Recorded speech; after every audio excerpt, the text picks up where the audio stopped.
बिस्मिल्लाहिर्रहमानिर्रहीम। अस्सलाम वालेकुम। मैं हूं असद और आप देख रहे हैं असद इलेक्ट्रिकल। अक्सर लोग हमसे ये क्वेश्चन करते हैं कि किस तरह थ्री फेज़ को सिंगल फेज़ में कन्वर्ट किया जा सकता है। तो इसको समझने के लिए हमें कुछ चीज़ों का समझना बहुत ज़रूरी है। सबसे पहले हम ये जानेंगे कि सिंगल फेज़ और थ्री फेज़ सप्लाई जो है उसका सोर्स हमारे पास क्या होता है। तो ये बात हम पहले भी बता चुके हैं कि दुनिया में जो हमारे पास एसी सप्लाई प्रोड्यूस होती है उसका एक ही सोर्स होता है, वो होता है जनरेटर, जिसको हम अल्टरनेटर भी कहते हैं या एसी जनरेटर भी कहते हैं। अब एसी जनरेटर या तो सिंगल फेज़ का होगा या थ्री फेज़ का होगा। तो अगर सिंगल फेज़ का है तो उसमें फेज़ और न्यूट्रल है। तो फेज़ और न्यूट्रल का मतलब है कि वहाँ पर सिर्फ हमें एक फेज़ और एक न्यूट्रल की सप्लाई मिलती है। तो जहाँ पर भी हमें फेज़ और न्यूट्रल मिल रहा हो उसको हम सिंगल फेज़ सप्लाई कहते हैं। अब ये generator single phase supply produce कर रहा है, तो यहाँ से हम फेज़ ले लेंगे और यहाँ से न्यूट्रल, तो हम यहाँ से सिंगल फेज़ लोड चला सकते हैं। अब सिंगल फेज़ को थ्री फेज़ में कन्वर्ट नहीं किया जा सकता, तो थ्री फेज़ के लिए हमें थ्री फेज़ जनरेटर की ज़रूरत होती है। तो थ्री फेज़ जनरेटर में क्या होता है कि हमें एक वक्त में तीन फेज़ मिलते हैं और एक न्यूट्रल मिलता है। तो यहाँ पर आप देख सकते हैं कि हमारे पास दो फेजेस का इजाफा हो गया है।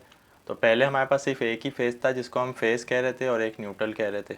अब चूँकि यहाँ पर तीन फेज़ आ गए तो इनकी पहचान के लिए हमने इनको कलर कोडिंग दे दी जाती है कि पहला फेज़ हमारा रेड है, दूसरा येलो है, तीसरा ब्लू है। तो इसको हम रेड येलो ब्लू कह देते हैं कि ये हमारे थ्री फेजेस जनरेट हो रहे हैं। तो जनरेटर से हमेशा थ्री फेज़ प्लस न्यूट्रल यानी फोर वायर हमारे पास आउटपुट में आते हैं। अब यहाँ से अगर हमें सिंगल फेज़ सप्लाई चाहिए हो वो भी हम ले सकते हैं और थ्री फेज़ सप्लाई चाहिए हो वो भी। वो किस तरह? मसलन हमारे पास दो मोटर्स हैं जो कि एसी मोटर्स हैं। एक थ्री फेज़ एसी मोटर है, दूसरी सिंगल फेज़ एसी मोटर है। अब हमारे पास जो जनरेटर है वो थ्री फेज़ जनरेटर है, तो इससे हम दोनों तरह की मोटर्स को चला सकते हैं या दोनों तरह के लोड को चला सकते हैं। तो आप देख सकते हैं कि थ्री फेज़ जनरेटर से आने वाली फोर वायर जो थी उसमें से हमने तीन फेज़ लेकर थ्री फेज़ मोटर को दे दी हैं। जैसा कि हम जानते हैं कि थ्री फेज़ में हमारे पास न्यूट्रल की ज़रूरत नहीं होती। इस पर हम ऑलरेडी बता चुके हैं कि इसके पीछे क्या रीज़न होती है कि थ्री फेज़ मोटर को न्यूट्रल की ज़रूरत नहीं होती। सिंगल फेज़ सप्लाई के लिए, सिंगल फेज़ मोटर के लिए हमने कोई सा भी एक फेज़ लेना है न्यूट्रल के साथ, तो हमने यहाँ पर रेड फेज़ और न्यूट्रल का वायर लेकर अपनी सिंगल फेज़ मोटर के साथ कनेक्ट कर दिया। तो इस तरह हम सिंगल फेज़ लोड भी चला सकते हैं और थ्री फेज़ लोड भी चला सकते हैं। अच्छा, थ्री फेज़ जनरेटर से जो थ्री फेज़ सप्लाई आ रही है वो हम ऑलरेडी बता चुके हैं पिछली वीडियोस में कि वो हमारे स्टार कनेक्शन से आती है। यानी हमारा जो अल्टरनेटर होता है उसकी जो आउटपुट सप्लाई है वो हमेशा स्टार कनेक्शन में ली जाती है। स्टार कनेक्शन का मतलब होता है कि तीनों फेज़ हमारे 120 डिग्री एंगल पर फिक्स हुए हुए होते हैं। तो जब भी जनरेटर स्टार्ट होता है और रोटेट होता है तो मैग्नेटिक फील्ड हमारी वाइंडिंग्स को कट करती हैं। तो बिलतरतीब रेड येलो ब्लू क्लॉकवाइज हमारी जो रोटेशन है फेजेस की वो होती है। तीनों की जो वाइंडिंग के एक सिरे होते हैं उनको हमने जोड़कर वहाँ से न्यूट्रल का पॉइंट बना दिया होता है। तो ये हमारा स्टार कनेक्शन होता है। तो स्टार कनेक्शन में क्या होता है कि किसी भी एक फेज़ की जो वाइंडिंग है अगर हम न्यूट्रल के साथ उसके वोल्टेज लेंगे तो वो हमें 220 या 230 मिलेंगे, और अगर दो फेजेस के दरमियान हम वोल्टेज चेक करेंगे तो वहाँ पर हमें 400 मिलेंगे।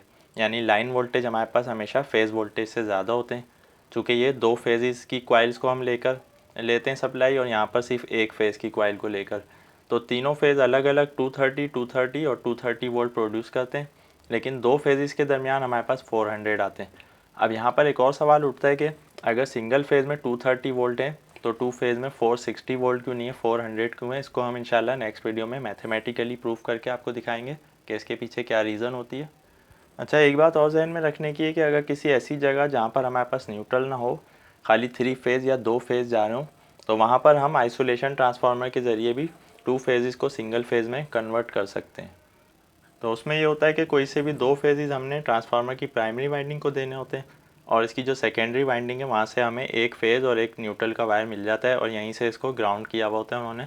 तो आइसोलेशन ट्रांसफार्मर के ज़रिए भी हम टू फेज़ को सिंगल फेज़ में कन्वर्ट कर सकते हैं, लेकिन बेहतर तरीका यही होता है कि जहाँ पे भी हमारे पास थ्री फेज़ की सप्लाई होगी वहाँ पर न्यूट्रल का होना ज़रूरी है। जैसा कि हम बता चुके हैं कि जनरेटर हमेशा हमारा स्टार कनेक्शन में होता है और स्टार कनेक्शन में थ्री फेज़ के साथ हमें न्यूट्रल भी मिलता है। तो आज की इस वीडियो में हमने आपका कॉन्सेप्ट क्लियर करने की कोशिश की है। उम्मीद है कि आज की वीडियो आपको पसंद आई होगी। फिर भी आपका कोई क्वेश्चन या कन्फ्यूजन रह गई है आप कमेंट में पूछ सकते हैं। इंशाल्लाह नेक्स्ट वीडियो में हम उसको डिस्कस करेंगे। आज के लिए इतना ही। नेक्स्ट वीडियो तक के लिए इजाज़त दीजिए। अल्लाह हाफिज़।